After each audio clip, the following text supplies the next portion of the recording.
Bon les amis, c'est la grosse merde. Le bateau qui est en train de se disloquer et c'est pas cool. Du coup là je viens de l'arrêter. Je vous montre. Ici il a cette cloison et le fond de coque. Là il y a une grande fissure tout du long. Des deux côtés. Du coup là il faut réparer ça absolument. Mais putain, là je suis dans 5... Ah c'est pas joli. Je suis dans 50 nœuds, il y a beaucoup de merde, donc ça bouge beaucoup.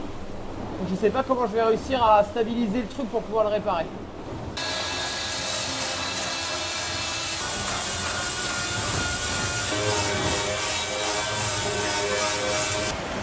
Oh la vache. Putain, j'aurais dû mettre des lunettes. Bon les amis, c'est un peu la merde là. Il faut qu'il n'y ait pas de mer pour que je puisse réparer, pour pas que ça bouge, pour pas que le fond de coque bouge. Et là regardez l'état de la mer. Je sais pas comment faire autrement que mettre la course sur pause là. Je vais commencer par me laver là parce que c'est pas possible. Voilà, j'ai fait un peu l'état des lieux.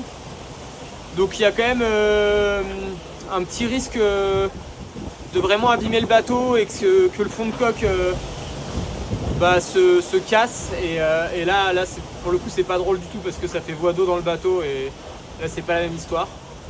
Et comme les armères n'arrivent jamais seules, j'ai plus de moyens de communication. Ma Certus, mon antenne pour communiquer avec la terre ne fonctionne plus. Donc je suis livré à moi-même. C'est pas grave. J'ai réussi à sécuriser la zone. J'ai mis des mâts de planche à voile qu'on a emmené là qui plaquent le fond de coque. J'ai mes lattes que j'ai cassées qui plaquent elles la cloison. Et du coup ça bouge plus. Et ça c'est cool, c'est une bonne première étape. Et maintenant je vais pouvoir faire une première strat.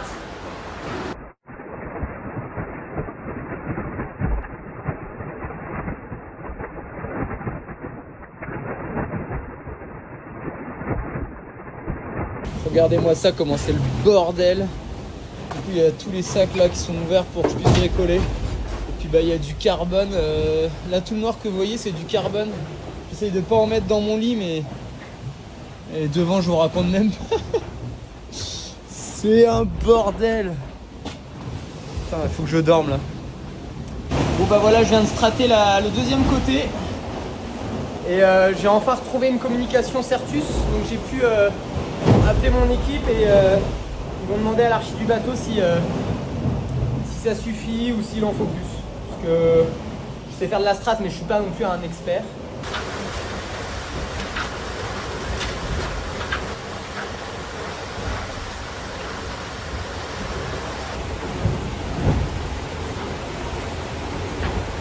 Je viens de dormir, je sais pas, 6 heures d'affilée là. Je suis réveillé pour prendre un riz dans la nuit. Bon, les strates ont séché, les premières strates ont séché, donc j'ai pu renvoyer de la toile. Et j'ai beaucoup de chance parce que la mer est particulièrement plate là. Et les conditions sont cool, il fait beau, il fait pas froid.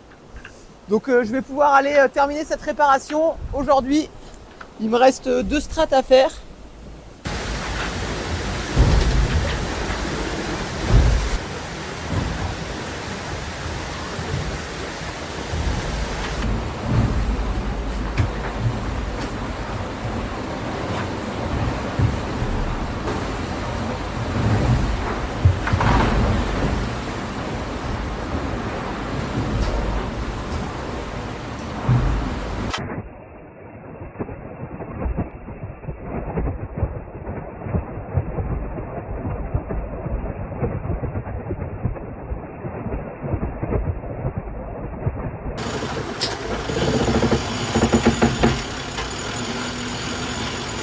Bon voilà, un peu moins de 48 heures après, même moins, plutôt 36 heures après la casse du longis, c'est réparé.